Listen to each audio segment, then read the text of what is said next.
সাল্লাল্লাহু তাআলা আলাইহি ওয়াসাল্লাম এই দুনিয়ার বুক থেকে চির বিদায় নিয়ে চলে গেলেন, যখন তিনি পর্দা করলেন, হযরতে আয়েশা সিদ্দিকা রাদিয়াল্লাহু তাআলা আনহা রওজা মুবারকে যেতেন, কিন্তু তেমন কোনো কড়া পর্দা তিনি করতেন না, তিনি যেতেন। তারপরে যখন নবীজির পার্শ্বে আবু বকর সিদ্দিক রাদিয়াল্লাহু তাআলা আনহু যখন নবীজির পার্শ্বে ঘুমালেন, তখন হযরতে আয়েশা সিদ্দিকা রাদিয়াল্লাহু তাআলা আনহা রওজা মুবারকে যেতেন, কিন্তু তেমন কোনো কড়া পর্দা করতেন না, তিনি যেতেন।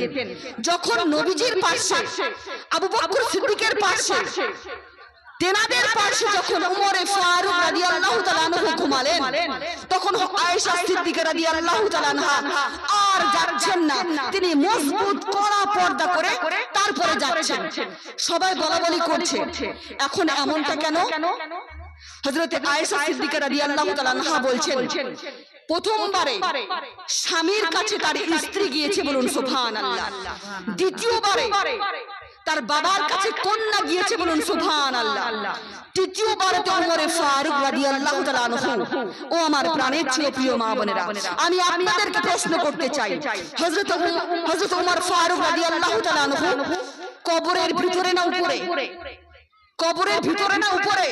ও আমার প্রাণের চেয়ে প্রিয় মা বোনেরা, কবরের লাশ তো দূরের কথা, আমরা কবরে থাকা, কবরে দাঁড়িয়ে থাকা মানুষদেরকে পর্দা করি না, কথা বলেন ঠিক কিনা? বর্তমান সমাজে কিছু মানুষরা আছে, যে সমস্ত নারীরা পর্দা করে চলে তাদেরকে বলা হয় গাইয়া, কথা বলেন ঠিক কিনা? ও আমার প্রাণের চেয়ে প্রিয় মা বোনেরা, আর যারা বেশি খোলামেলা তাদেরকে বলা হয় স্মার্ট, কথা বলেন ঠিক কিনা? নো, কে স্মার্ট আর কে আনস্মার্ট প্রমাণ হবে লাশ যখন সামনে আসবে, কথা বলেন ঠিক কিনা?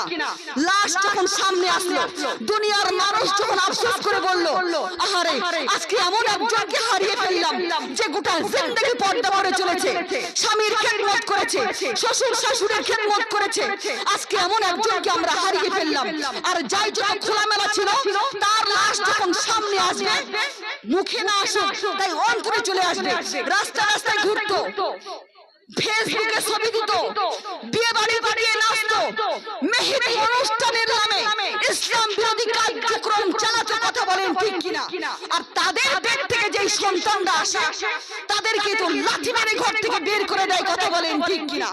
কারণ কোনো আদব কায়দা শিখিনি, কথা বলেন ঠিক কিনা? শিখবে কেমন করে?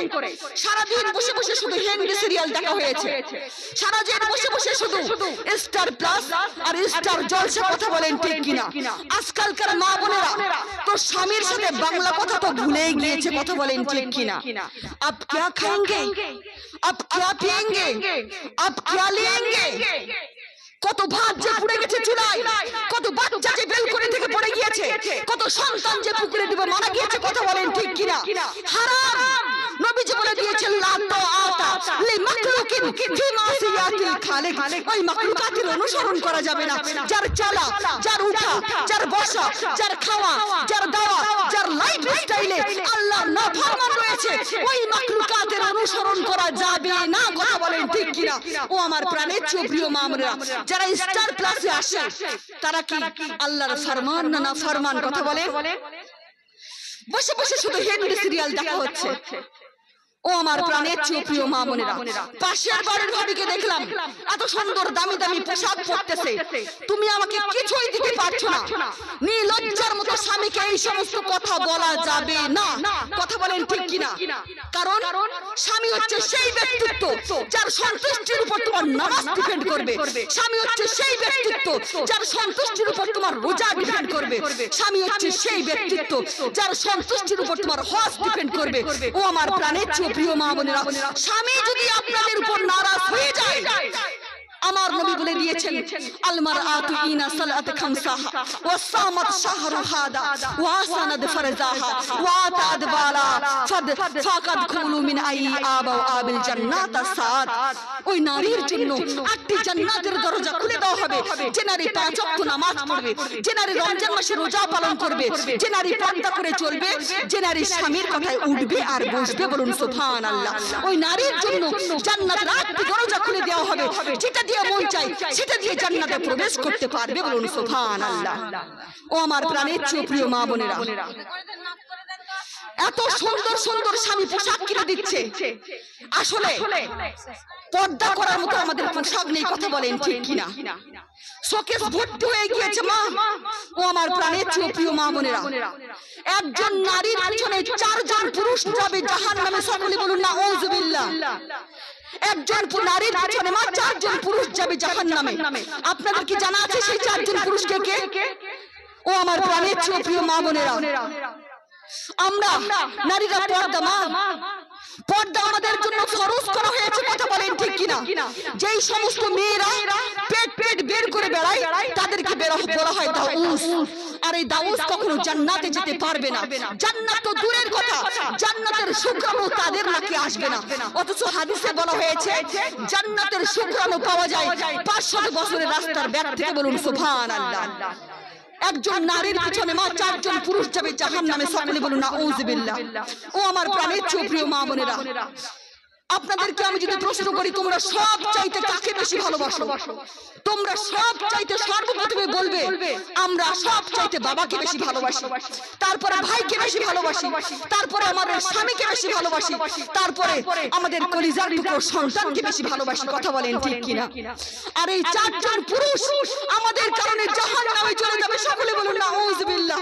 ও আমার প্রাণের চেয়ে প্রিয় মা বোনেরা, আপনারা কি চান যেই বাবা নিজে না খেয়ে আপনাদেরকে মানুষ করেছে, আপনাদেরকে খাইয়েছে, নিজে না ঘুমিয়ে আপনাদেরকে ঘুম পাড়িয়েছে, সেই বাবা আমাদের কারণে জাহান্নামে চলে যাক? আপনারা কি চান মা? আমরা কেউ চাইবো না। যেই ভাই আমাদের সুখ দুঃখের সাথী ছিল, খেলার সাথী ছিল, সেই ভাই আমাদের কারণে জাহান্নামে চলে যাক? আপনারা কি চান? ও আমার প্রাণের চেয়ে প্রিয় মা বোনেরা, যেই স্বামী না খেলে আমরা খেতে পারি না, যেই স্বামী না ঘুমালে আমরা ঘুমাতে পারি না, যেই স্বামী হচ্ছে আমাদের পোশাক, কথা বলেন ঠিক কিনা? সেই স্বামী আমাদের কারণে জাহান্নামে চলে যাবে? আপনারা কি চান? যেই সন্তান এতটা স্নেহ এতটা মহব্বত নিয়ে তিলে তিলে বড় করলাম, যেই সন্তানকে খাওয়ালাম, যেই সন্তান না খেলে আমরা খেতে পারি না, যেই সন্তান না ঘুমালে আমরা ঘুমাতে পারি না, সেই কলিজার টুকরো সন্তান আমাদের কারণে জাহান্নামে চলে যাক? আপনারা কি চান? কেউ চাইবেন না মা। ও আমার প্রাণের চেয়ে প্রিয় মা বোনেরা, কিন্তু এই 4 জন পুরুষ একজন মহিলা যদি ব্যতিক্রমে জাহান্নামে চলে যায়, তাহলে এই 4 জন পুরুষকে সঙ্গে নিয়ে যাবে, সকলে বলুন নাউযুবিল্লাহ। ও আমার প্রাণের চেয়ে প্রিয় মা বোনেরা, বর্তমান সমাজে কিছু বাবারাও আছে দাউস, কিছু স্বামীরাও আছে দাউস, কিছু সন্তানও আছে দাউস, কিছু ভাইও আছে দাউস। কারণ সেই বাবা হচ্ছে দাউস, যেই বাবা তার মেয়েকে কোনোদিন বলল না মারে তোকে পর্দা করে চলতে হবে, তাহলে তোর কারণে আমাকে জাহান্নামে যাওয়া লাগবে। সেই ভাই হচ্ছে দাউস, যেই ভাই তার বোনকে কোনোদিন বলল না বোনকে তোকে পর্দা করে চলতে হবে, তাহলে তোর কারণে আমাকে জাহান্নামে যাওয়া লাগবে। সেই স্বামী হচ্ছে দাউস, যেই স্বামী তার বোনকে সাজিয়ে গুছিয়ে বন্ধুদের সামনে প্রেজেন্ট করে, কথা বলেন ঠিক কিনা? সেই স্বামী হচ্ছে দাউস। সেই কলিজার টুকরো সন্তান হচ্ছে দাউস, যেই সন্তান কোনোদিন তার মাকে বলল না মা গো তোমাকে পর্দা করে চলতে হবে, না হলে তোমার কারণে আমাকে জাহান্নামে যাওয়া লাগবে, কথা বলেন ঠিক কিনা? ও আমার প্রাণের চেয়ে প্রিয় মা বোনেরা, খবরদার মা, পর্দা আমাদের জন্য ফরজ করে দিয়েছেন, কথা বলেন ঠিক কিনা? যেই জায়গায় পর্দার প্রয়োজন ছিল সেই জায়গাটা আমরা দামি দামি পর্দা দিয়ে, যেই জায়গায় আমাদের পর্দার প্রয়োজন ছিল সেই জায়গাটা আমরা খোলামেলা রেখে দিয়েছি, আর যেই জায়গায় আমাদের পর্দার কোনো প্রয়োজন ছিল না সেই জায়গাটা আমরা দামি দামি পর্দা দিয়ে সাজিয়ে রেখে দিয়েছি, কথা বলেন ঠিক কিনা? ও আমার প্রাণের চেয়ে প্রিয় মা বোনেরা, পর্দা আমাদের জন্য ফরজ করে দিয়েছেন মা। কতটা ফরজ করে দিয়েছেন বলে দিয়ে যাই আপনাদের সম্মুখে। ও আমার প্রাণের চেয়ে প্রিয় মা বোনেরা, প্যারা নবী সাল্লাল্লাহু তাআলা আলাইহি ওয়াসাল্লাম একে একে সপ্তম আকাশ ভেদ করে সিদরাতুল মুনতাহা ভেদ করে পৌঁছে গেলেন জান্নাতে, বলুন সুবহানাল্লাহ। জান্নাত দেখার পর আমার নবী এতটাই খুশি, এতটাই আনন্দিত, মনের আনন্দে তিনি আসছিলেন। যখন আমার প্যারা নবী সাল্লাল্লাহু তাআলা আলাইহি ওয়াসাল্লাম কে জাহান্নাম দেখানো হলো, ওই জাহান্নামের শাস্তি দেখে ভয়ে আমার নবী সঙ্গে সঙ্গে দুটি হাত তুলে আল্লাহর কাছে দোয়া করলেন। আল্লাহকে বললেন, ওগো আল্লাহ, আল্লাহুম্মা ইন্নী আউযু বিকা মিন আযাবি জাহান্নাম, আমি আপনার জাহান্নামের শাস্তি থেকে পানাহ চাচ্ছি, আপনি আমাকে ওই জাহান্নামের শাস্তি থেকে রক্ষা করুন। প্যারা নবী সাল্লাল্লাহু তাআলা আলাইহি ওয়াসাল্লাম বাড়িতে আসলেন।